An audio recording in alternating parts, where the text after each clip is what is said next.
Greetings, everyone. This is Dr. Ray Lindley, the Executive Director of Array Global Accreditation, and we are doing this video today to help schools understand the whole process of how to prepare for an accreditation visit. And we're excited to be doing this. We're recording it so that as schools want to view this video, it will be available to them. Just a Dr. Ray, quick can you take out your microphone? I think it's in your shirt. You can't hear you as well. There it is. Yep, that's it. Sorry about that. No, You want to that's start good. over? No, that's good. Okay. So anyway, sorry about that. My microphone was not where it needed to be. But we just wanted to remind you that Dr. Jake and I are with Array Global Accreditation. Some of you probably became acquainted with us when we were with another accrediting agency. But specifically today, we're going to be talking about accreditation process for Array Global Accreditation. And we hope this is very clear for you what we're looking. And just as a start, please remember, we believe that accreditation is a process. It's not an event. So when we get into the processes of accreditation, even after we do the official visit, we want to continue working with you. So Dr. Jake is the Associate Executive Director, Dr. Jacob Frankham, and he's going to lead us through this process today. Well, welcome everyone. It's exciting to be here with you today to talk about this. And as Dr. Ray mentioned, we're going to be recording this, and this is going to be a standard video that schools are going to have and be able to view and as they prepare for their accreditation process. It's great that we're able to have this intimate type of group so we can answer any questions, and we'll try to do some more of these types of workshops in the future to help all of our schools be prepared as they move towards accreditation. So I'm going to first start off by sharing my screen with a PowerPoint that we put together that's going to really guide us and direct us throughout this process. So, like Dr. Ray said, accreditation is not an event; it's a process, and our mission statement is to partner with institutions in their improvement efforts to ensure students are prepared for a global society. And as we talk about improvement efforts, those improvement efforts do not end once you're accredited and you get your certificate put up on your wall. It never ends. We're always looking to improve as schools, as educators, as leaders. So we're excited to be able to partner with you in this process to make sure each one of your students are reaching their potential. So our focus and mission is to help students and schools improve. And Dr. Ray, I don't want to steal your quote, but we don't improve students without improving schools. Is that that's how you say it, No, right? no, we don't improve schools without improving Ah, yes, students. sorry. Yeah, yeah. I think that's very important for us to be aware of as we focus at the target of our students and helping each one of them reach their potential. Our focus at Array Global Accreditation is being school friendly. We really try to build relationships, connect with schools, and do what we can to meet each school at whatever level that they're at. So that's one of our mottos is that we pride ourselves in being school friendly. We want to talk a little bit about accreditation because there's some places that we go into and people aren't familiar with accreditation. They might call it something else. But accreditation is the recognition that an institution maintains standards requisite for the next steps, including college or career readiness. That it's a huge recognition. It's a lot of work, and we're ensuring that schools maintain standards so they provide a quality education for each one of the students in their school. So this is it's a simple definition, but it takes a lot of work, and it's a process of improvement. So the goal of accreditation is to ensure that education provided by the institution meets internationally recognized levels of quality. And Dr. Ray didn't do too much of an introduction, but he has worked in several different accrediting bodies. And I've worked with different accrediting bodies, and we visited hundreds and hundreds of schools throughout the world. And so we're very, very familiar with standards that must be met to meet a level of quality. Dr. Ray, do you want to talk about the school pyramid? Sure. We like to show this slide because we need to understand the importance of the school pyramid with everything moving towards the top. So we have these five categories of stakeholders here: accreditation and governments, students, parents, teachers, and administrators. And we really believe that at the top of this pyramid, in other words, the most important, and everything moves up there, everything under that supports that, is this one. Students are at the top, everything we do. Now, please notice that Dr. Jake and I put ourselves down at the bottom. Everything we do should support administrators, should support teachers, should support parents and students. So we believe our main responsibility is to help support all the way up to the top of the pyramid. And we have 5 different standards, and hopefully all of you have been able to get in and look at our standards as you're preparing either for provisional accreditation or the full accreditation. We have a standard on curricular program, another on instructional program, structure and support systems, finances and facilities, and a culture of continuous improvement. So we're not going to go through each one of these standards today. We're just going to show you the process that you need to be following as you get ready as a school. The self-study, meeting together in teams, and just overall just getting ready for that. But you can spend some time looking at our standards and our indicators, and you should as you go through this process with your team. So a full accreditation is the accumulation of the formal Array Global accreditation process. It is everything that you do to get ready for that full accreditation visit. Everyone starts off by getting a provisional accreditation. That lasts for 1 year, and after that 1 year is over, we come in to do that full accreditation. And so we want to make sure everyone has a successful visit, whether it's the full accreditation visit or the provisional accreditation visit, because again, our focus is on ensuring that all schools are improving. And the full accreditation visit, you're probably already aware, it's accreditation for up to 5 years. But that doesn't mean that we do not interact with you or work with you. We still want to see you at our workshops. We still want to do some courtesy visits to your schools. We still want to maintain communication with you through Zoom or through phone calls to make sure that you're still on your progress for improvement.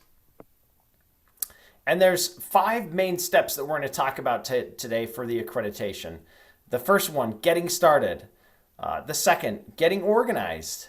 The third, developing a community profile. Fourth, creating a plan. And fifth, implement and evaluate. So let's jump right in to get started. The first thing that you want to do when you get started is develop, or if you already have a mission statement, is to review your mission statement. You need to make sure that you know which direction you want to go and the focus that you want to have. Dr. Ray, I know you always have something good to say about mission statements. You're the expert on that. Yeah, you know, the real purpose of the mission statement is to give the school focus on what it's doing. And I say regularly, the mission statement is a verb. In other words, here's what we are going to do. And so the best way to define it is one that I say regularly. A mission statement should say who you are. Obviously, it's your school, what you do, how you do it, and who you do it to. So what you do is we provide a high quality educational program. That's what you do. How you do it, by having the strong curriculum, heavily emphasizing technology or whatever, and who you do it to, the students. This is so what you do, who you do it to, how you do it, and who you, excuse me. But you get the whole idea of getting started is you have to understand, because every program in your school should be pointing to the mission statement. Does this really meet the mission of what we're doing? And maybe the best example is sometimes schools will be technologically oriented.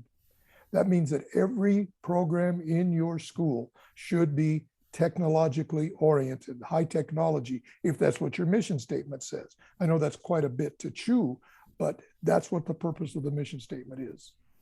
And if you need help in getting set up with your mission statement or want someone to review it, we have some good resources for you, and we'd be happy to look over the mission statement and give you some direction on that. The second step is getting organized. And this is very important too, because this is where you're establishing the base and figuring out who's going to be the best people on your team to help you in this improvement process. So you're going to establish a self-study committee. And in that committee, we recommend that obviously you have administration. You might want to have an owner in there if they're really involved in the school. You want to obviously have teachers part of that self-study committee. And you might even consider having a parent or two on that committee. Also, you might want to have some support staff on that committee because they see a lot of things that go on in the school that could give some great feedback. Because part of the accreditation process is looking at facilities. With the parents, we're looking at the communication that the school maintains with parents. So you can get a lot of different people part of that self-study committee. And the Next, important thing about this self-study committee is it involves several people. The administrator should not be the only person getting organized. Teachers, staff members, parents will have much better buy-in if they feel that they had some input in how the self-study was conducted. Absolutely. And then once you have that team, you want to start making assignments. So when you are going through this process, the self-study process, like Dr. Ray said, it's going to be a collective effort. There's going to be a lot of different voices that are having input in doing the ratings in the self-study and just giving some feedback. And it shouldn't be all on the shoulders of administration. The best schools to operate are ones that use a collective means, that have multiple people involved in that improvement process. So make assignments in that process. And then you're going to conduct the self-study. And the self-study is really to ensure that you're recognizing the strengths that you have as a school and that you understand the weaknesses that are there. There's no school that's perfect. We expect schools to find things that are going very, very well as your strengths, that you can give yourself a pat on the back. And there's some that there are obviously going to be some weaknesses that you want to really focus on.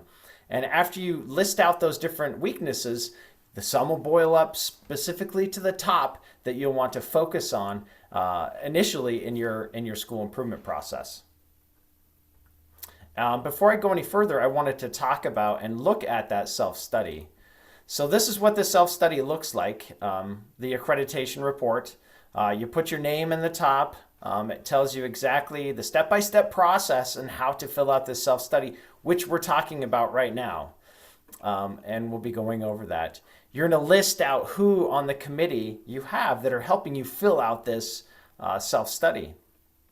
And then you fill out the institution description. Give us a brief history, how many students you have, some of the strengths and general weaknesses that you might have as a school.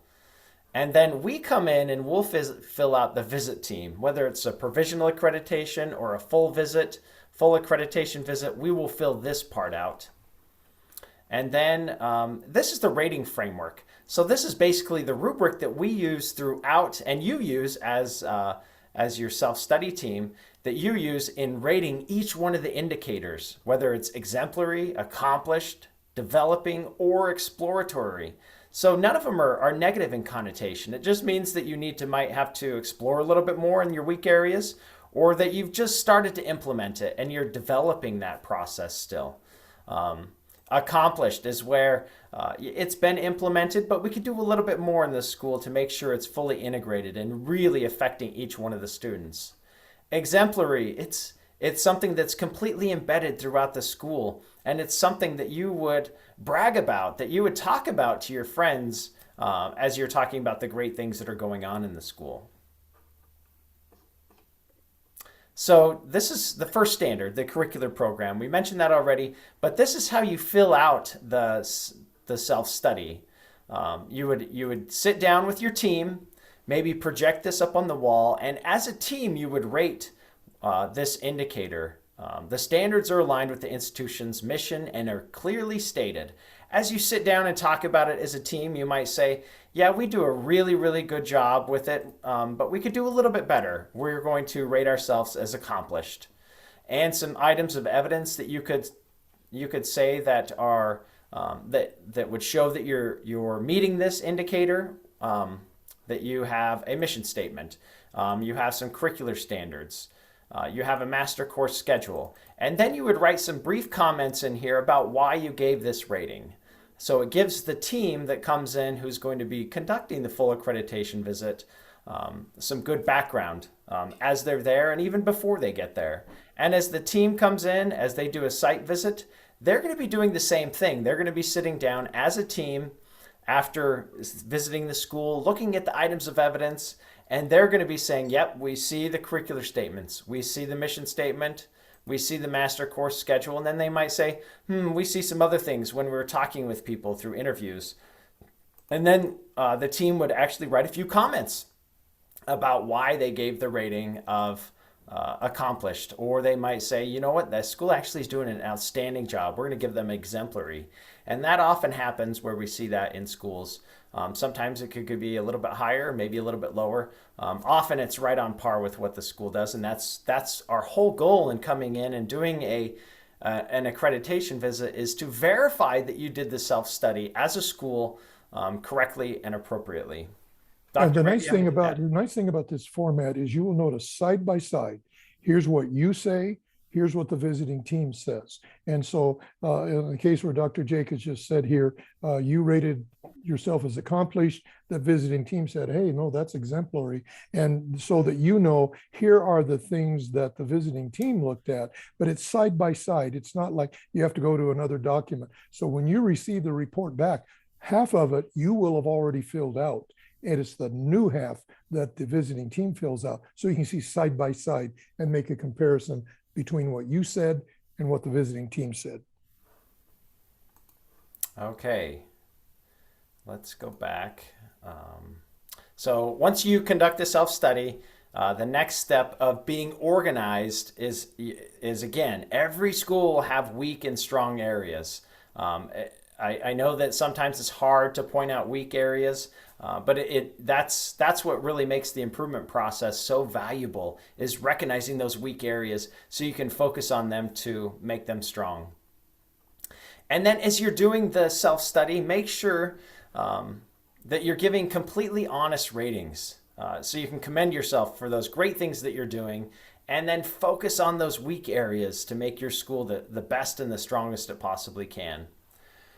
The next part, as you go through your self-study, is gather items of evidence. And you remember how I was clicking on the items that you could show, the items of evidence. You'll actually provide those to the team so they can review those materials to verify that rating is appropriate. And you could gather items of evidence. Usually the main way that we recommend to do it is electronic. Go onto Google Drive, make a folder for each one of the indicators, and put those items of evidence, name them specific indicators, and load them onto Google Drive. If you would like, you can do them paper-based. I would only choose one way though, either through Google Docs or OneDrive, or paper-based for people to look at. If you're doing it paper-based, we recommend that people will put them in file folders that are well organized so that the visiting team can easily go through them. And again, as you're gathering items of evidence, there's some items that may be used for more than one indicator. The mission statement will probably be used for a couple different indicators. That's not a problem at all. Just make sure that you put it in there for each indicator. And then provide a copy of each item of evidence for each indicator, regardless if it's used in another indicator. It's not a problem at all. The next part of getting organized is setting up a timeline. Because it can be easy to be overwhelmed, especially when you know that an accreditation visit is coming up. We ask schools to prepare about a year in advance so you can go through this self-study process thoroughly. So set up that timeline for this committee to follow. And the timeline should include specific meeting dates and times with a specific time that you want to finish this improvement plan. And the self-study. We always ask that schools provide the self-study, the fully completed self-study, 1 month before the visit is going to take place. The next part is, as you're getting organized, You sit down as a team, you've done your self-study, which does a lot of curricular parts. There's a specific standard in there that's related to facilities. We want to make sure that everyone also conducts a facilities review. And I think this is where the support staff provide a valuable role, who can also, with administration or with teachers, go through and conduct a facilities review. And we have that document in our institution handbook. And this was this has taken a lot of time to develop and then also refine, as we've had some excellent consultants help us make sure that these items that are in the facility checklist are going to help you ensure that the facilities are totally up to date, and that they're going to be able to provide a quality school program for each one of your students. Dr. Ray, do you have some more things to add to the facility checklist? Yes, I think it's really important as you go through this list to note that these are things that we find in the best managed schools. Some of these are requirements. For instance, if you look under general institution, it has a license from the Ministry of Education. That's a have to, that's not a maybe. And so those kinds of things, but carefully look at that. Then the visiting team will look at these also. You might not see some things that somebody coming from the outside might see. And this is all in an attempt to help you understand the importance of these issues. And the list is long, but I think if you follow this list carefully, you'll find that it will help you develop the best facility possible. And we've had some brand new schools, as they're developing plans to build their schools, go through these safety lists and ensure that they're implementing all of these in their new facilities. But as an administrator, because I think most of the people on here today and watching this are administrators, you'd be able to go through this list, even though it might seem long, pretty quickly, as you become pretty familiar and intimate with your facilities. So we have a general institution safety checklist with 18 different items. We have technology. We want to make sure that each school is providing 21st century skills for their students, and technology is a main component of teaching those skills. The classrooms. Make sure you go through your classrooms and they have all these different items in place. The science laboratories, very, very important to make sure that it's safe in the science lab. And we have some specific items in place that must be followed to ensure that students are going to be safe, because we know that a lot of the concerns and safety issues do take place in the science labs. We have a computer lab. We have an art room. We have a library or media center. And so make sure that you go through them. Restrooms, a health clinic, making sure that students are getting the health support that they need. And so make sure that you go through those. It's just a couple pages long, but it's very, very important. The next part is the next step. So we've finished step 2. Now we move on to the next step, developing an institution profile. And Dr. Ray, do you want to hit on that? Yeah, sometimes when I'm working with the staff, I stand in front of them and I say, okay, let's just pretend that for some reason I was just hired to be the head of this school. I don't know you, I don't know your country, I don't know the students, I don't know anything. What are the things that you think I should know or be able to demonstrate before you can have some confidence in my ability to lead this decision, to lead this institution? And there are no wrong answers to this. Well, you ought to know something about the socioeconomic status of our community. Okay. You ought to know something about the training of our teachers. Okay. You ought to know something about the discipline issues you cannot come up with enough information that would help, that would not help you make better decisions. If, for instance, and when I first met Dr. Jake, he was working at a school that we have here in the United States dealing with young people who have been incarcerated. We needed to know that when we went into his school, because these students are all there because they have to be. They were in like a juvenile jail, if you wish. That's the kind of thing. So this is so broad. So we want you to develop an institution profile. We've given you some suggestions about what that profile might include, but it's an ever expanding thing. What if you could find out something about your students that would help you to make better decisions? Would you be able to do that? So they're just it's so broad you can't limit it. This is an example. Yeah, so some of the data that you could gather to help you as you're developing your institution profile is your assessment data, your survey data, your demographic data, and your behavior data. And one thing that we wanted to also share is that we do have survey data that we can share with you that you can easily implement. It's not letting me get out. And I just want to say on this that Dr. Jake is talking about, they're designed in such a way, for instance, they're designed in such a way that the same survey, let's take question number 2 there.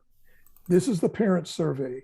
The teachers inspire students and challenge them to learn. The very same question is asked of students. The teachers at this school inspire me to learn. The very same question for number 2 is the parents say the teachers at this school inspire. So you have the very same question by all 3 groups, and you can find out if there's a difference in your perception, the teachers or the school, from the parents' perception or the students' perception. I was in a school once and they looked at this and they looked at a question like this, and the teachers inspired me to learn. And on the 5-point scale, the teacher average was 4.5. Both the students and the parents average was 2.5. That was important information for the school to know, because they thought they were inspiring students to learn. However, the students and the parents both said, not happening. That's why this kind of survey, this is not copyrighted. You can use this exactly as it is, or you can develop your own. But I would suggest that you do it in this format. Have the same question against all 3 groups: parents, students, staff. And this is found in the institution handbook that again shows how to prepare for the accreditation visit, how to develop the institution profile. And so make sure that you're getting there and that you get familiar with it. The next step is create an improvement plan. And there are 4 elements that the improvement plan should include. That the goals are institution-wide. That all curricular areas should understand and develop plans as to how the curricular area will effectively help students improve. So it's not a goal that's specific to the health department or the language arts department. It's something that is going to affect every single student in that institution. And this improvement plan is based on what you found in the school profile. If, for instance, you found in your school profile, the example I use regularly in a school profile many, many years ago, institutions in the United States found that, especially in poorer communities, that students were coming to school without having had breakfast. And you can imagine the issue. So the school was able to come up with some improvement plans. And that's why we initiated the breakfast program in most all the schools in the United States, because everybody needs to have an equal opportunity. But as Dr. Jake said, when you have a goal, it's got to be student directed, not institution directed. Student directed is all students in this school will improve in whatever that is. If you say, oh, we're going to have more teacher training, that's a strategy. It's not a goal. Why are you having teacher training? And if you keep asking why, then you get back to what the real goal is. Students will learn this subject or this area better. So, Dr. Ray, building a gymnasium is not a goal. Well, it's a nice thing to do if you want a new gymnasium, but why are you building a new gymnasium? Hopefully the goal would be all students will become more physically fit. That's the goal.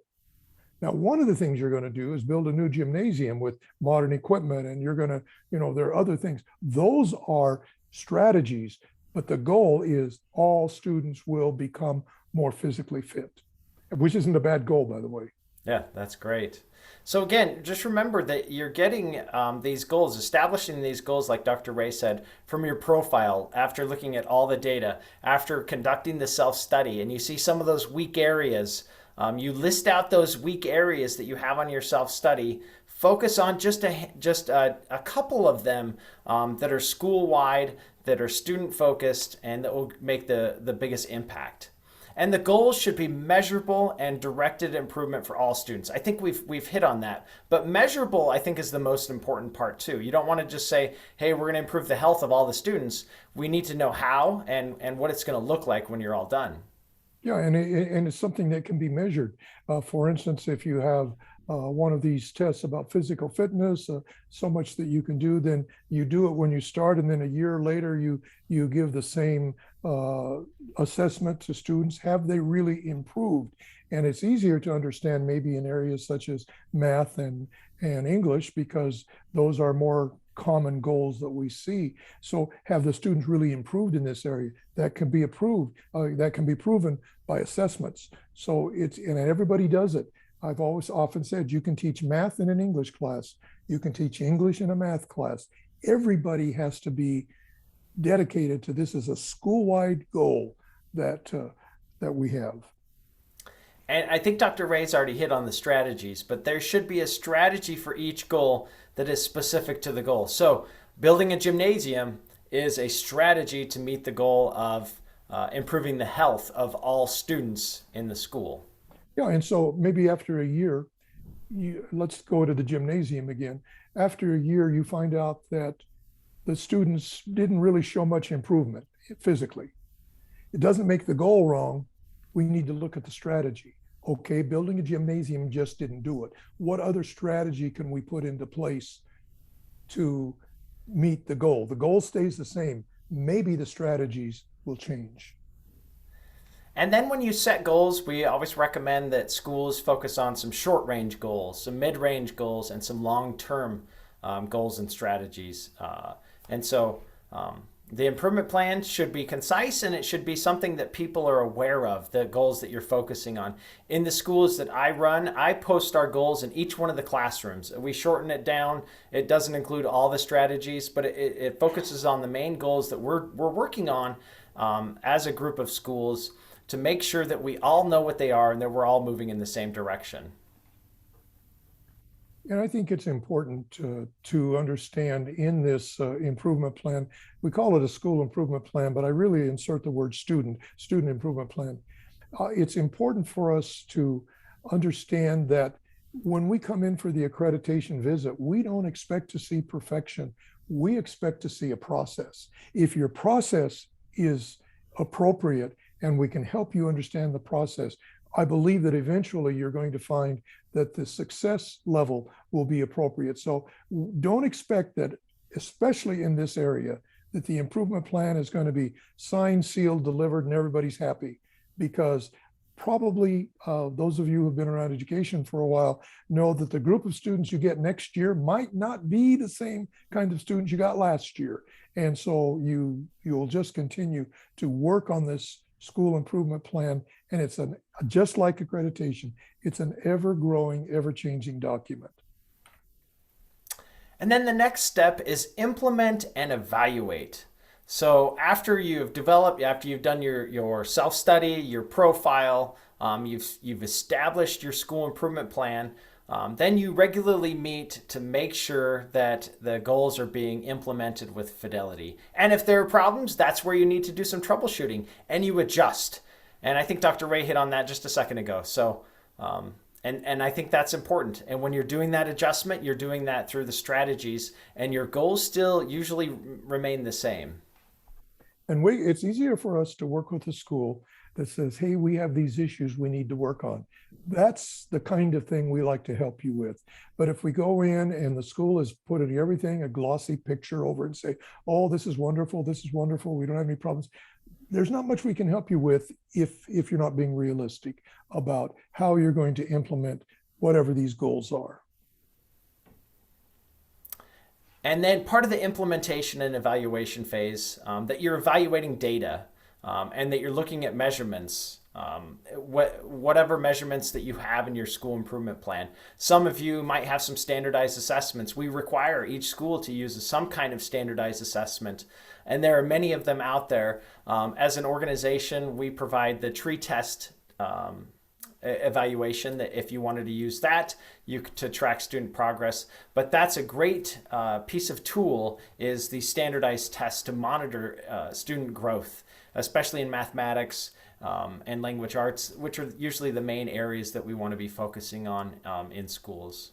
And so the self-study committee, they should be getting together still to talk about and monitoring the progress of the goals. And as you meet those goals, you can go back into your self-study and move those ratings up. And that, as you meet some of those goals, your school improvement plan is going to slightly change. A new goal is going to take its place.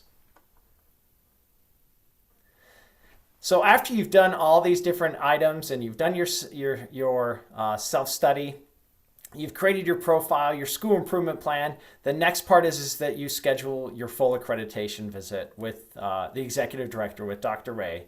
And you make sure that you have all your dues and your fees are paid, and start getting ready for that visit, which is an exciting time because you're able to show off all this great work that you've been able to do in preparation for this visit. So it's a time that we usually come in the fall, late fall, or the middle of the spring, and start doing those visits. And so once your visit is scheduled, Dr. Ray or I or one of our other administrators will assign an accreditation team leader to your visit. And that team leader will be your direct contact specific to that visit. And they'll be working with you all the way up until the visit is over. And then at the conclusion of that visit, Dr. Ray or I will send you the accreditation report and your accreditation certificate. But what does the visit entail? Let's look at a short schedule of what it might be. Usually accreditation visits are 2 days, depending on how big the school is. That also determines what the schedule is going to look like and how many team members are going to be on it. But the day usually starts pretty early, 7:30 in the morning. The team comes in, they sit down and kind of get oriented for the day, set up their schedule, and then they start meeting with administration. Then they do a school tour, and then they spend some time looking at the items of evidence, and then they spend a lot of time in the school. They like to look at classrooms. They like to look at the facilities. And each person who comes in on an accreditation team, they're the ones, each one of them are assigned a specific standard. And so their lens is going to be specific to curriculum or instruction or facilities. But at the same time, as they move around and they look and see how things are going, they're looking and seeing ways that they can give feedback to their team too. So you can look through this sample schedule, what it kind of looks like. We meet with the curriculum team, we meet with parents, we work on a report. And then as a school, if you want to spend some time with the visiting team, often schools love having the visiting team out for dinner, and it's a great way to build the relationships because, again, like I said at the very beginning, that's one of our main areas of focus is building a relationship so you feel like you can trust us in helping you in your improvement efforts. And then the second day is very similar. A couple more meetings with people, doing some classroom observations, and just trying to get through and be part of the school as much as possible. And then at the end, we'd like to also sit down with the director and the owner after the second day is complete, and then we do an oral exit report. And often we would be able to tell you what the recommendation is going to be to administer to the Array Global Administration about accreditation or not, and also answer any questions, see some of the main areas of some great things that are going on, some commendations, and then we might even list out some things that we feel like the school might need to work on. You know, I've often said that this phrase, sometimes you're happy when people come, and sometimes you're happy when they leave. In other words, get rid of them. And we hope that you're happy when we come. And then when we leave, you say, hey, can we continue talking? Can we continue working together? That means that the relationship has been well established. It's a two days that are pretty intense for team members and probably for the school too. But we hope that you feel comfortable as we're in your schools, because again, we're there not as umpires, but as members of your improvement team. Some other tools that we've kind of already gone over: the parent survey, the teacher and staff survey, the student survey, and the facility checklists are all in our institution handbook. Please make sure that you get in there. Use those tools. Those are supposed to be there to help you in your improvement process. After you are accredited, whether provisionally accredited or fully accredited, you are able to use our logo. And we have a logo use policy. We want each one of our schools to use the logo as much as possible, posting it on social media, putting it up over their schools, because they should be proud for the work that they did. Because as you can see, it takes a lot of work to go through the accreditation process, but it takes a lot of work to run a school. So we want people to promote that throughout the school and throughout their community. And so that logo use policy can be found in the institution handbook, but also when you get your first accreditation certificate, you get all the logos. And again, we encourage you to use them as much as possible. And so if there are questions, let's say about what will take place during the visit, you talk to your accreditation team leader, the person who's going to be assigned to lead that visit. But again, Dr. Ray and I are happy to help at any time as you prepare for that visit if you have any questions. If you have questions about preparing for the visit, that's where you would talk to myself, talk to me, or to Dr. Ray, and we can help you in getting ready for the visit. Because again, we want your visit to be successful. We want your schools to be strong. We want everything to go well. So if you do have any questions, or if we can help and support in any way, please let us know. And as you've probably seen on our website, we have a lot of different services that we provide. Again, each one of these services is targeted to help you as a school to improve.